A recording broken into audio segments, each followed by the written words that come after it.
Appreciate the business. I can't believe I just spent $95,000 on a car. I'm psyched, but I gotta admit, I'm a little nervous. The pawning industry is quite the big sell in America, especially now thanks to the fame brought about by Rick Harrison and his Pawn Stars infamy.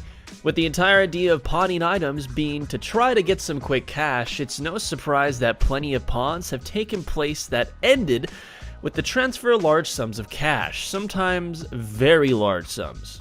This is a 1941 Gibson SJ200. Number 10.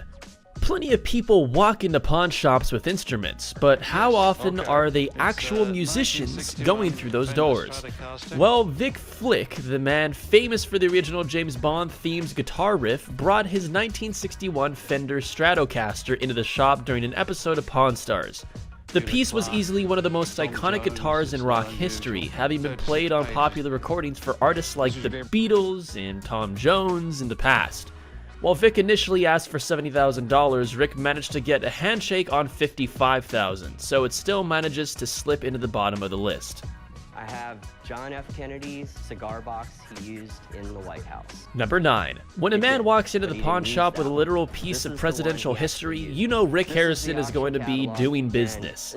The historic item in question was a cigar box that had belonged to John F. Kennedy and even had his name inscribed onto the box. As if that wasn't cool enough, the box literally still had unsmoked cigars still inside of it. How could Rick not scoop this one up, considering one of JFK's other cigar boxes had previously sold for well over $500,000 back in the mid-90s.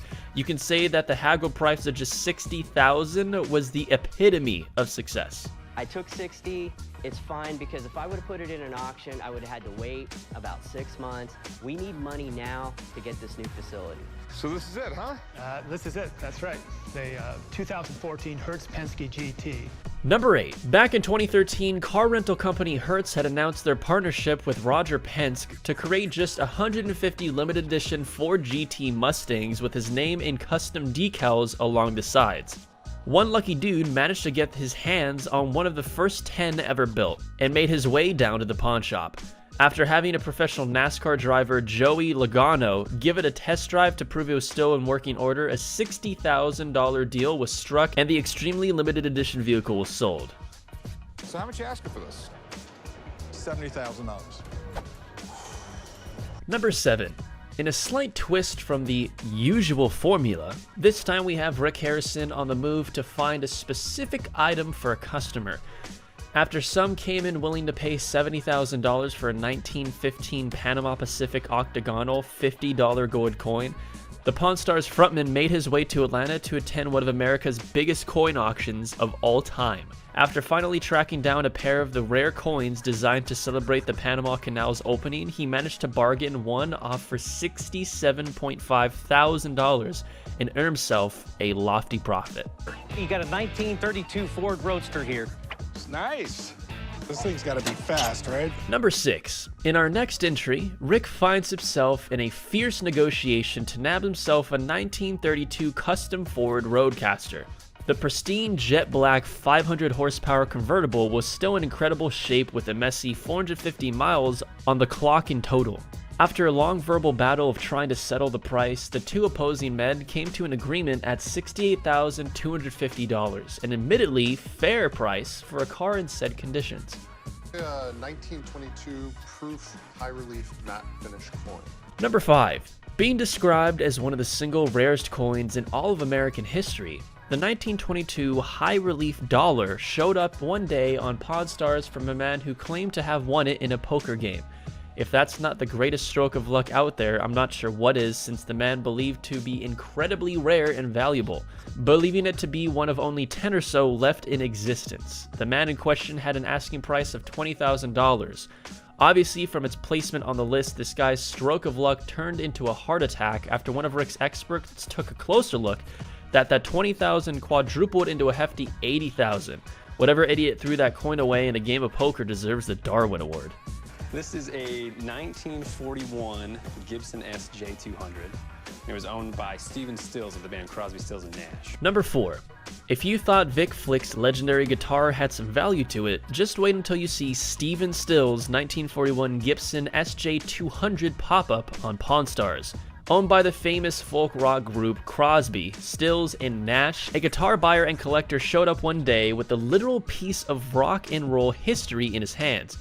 Instantly being appreciated by Rick and the gang, the legitimacy, of course, was instantly brought into question, but the dude even had an accompanying bill of sale signed by Stephen Stills himself. It took some bargaining, but when you've got such a legendary piece up for grabs, Rick has to dig deep into those pockets, as $85,000 was the final agreed price, making it the fourth most expensive Pawn Stars buy of all time. This is a 1961 Gibson SG Les Paul Custom. These things are rare. Number 3. Les Paul may be the most iconic name in guitar history, essentially being the inventor of the modern electric guitar and having one of the most popular music careers in the 1950s. Having a piece of his history book will easily have a high price on it. Mary Ford, who was the wife of Paul, helped Les co-write 16 different top 10 hits during the early 50s. So when a man stepped in with one of her well-documented guitars, you know the price was about to skyrocket. Easily being the biggest guitar to buy of Rick's career, the Pawn Star himself managed to break an initial asking price of $250,000 down to just $90,000. Very impressive, essentially, the owner knowing it could be worth up to $150,000. In perfect condition, this could sell as high as $170 grand at auction. But this is not in perfect condition, so buying this is a little scary. Number 2. When you walk into the pawn shop with an old school automobile, you might just be lucking out. First off, we have a luxury car, the 1932 Lincoln Roadster with a 150 horsepower V12 engine. The old man who brought it in knew he was going to be seeing a bright payday with it being in exceptional condition, and managed to walk out with $95,000 in gold.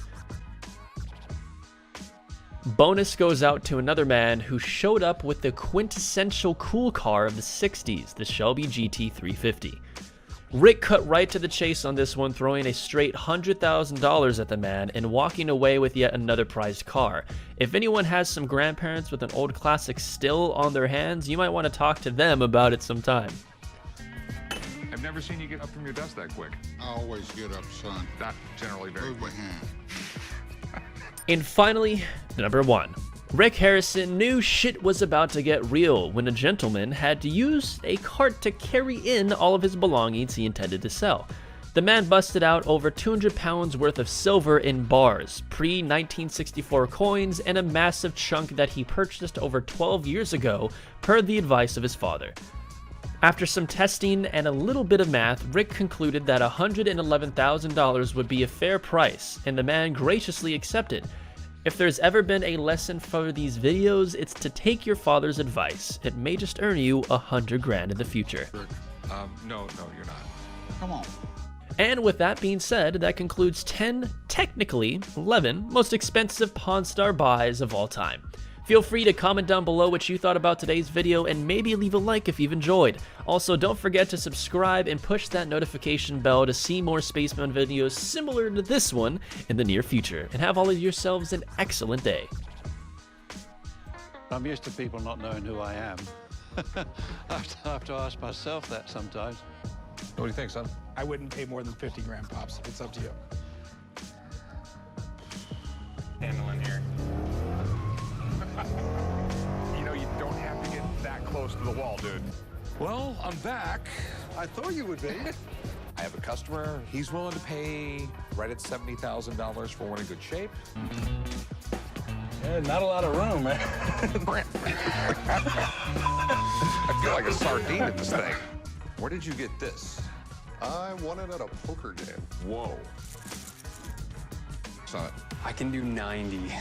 I'll give you 85. I've got to have 90. Okay. Hendrix turned the guitar into an extension of his body. Every way he moved was altering the sound of the guitar. Sweet. Let's go do some paperwork, and we can figure out if my dad's going to yell at me for driving for a week. $110,901. Well, let's make a deal. That is the deal.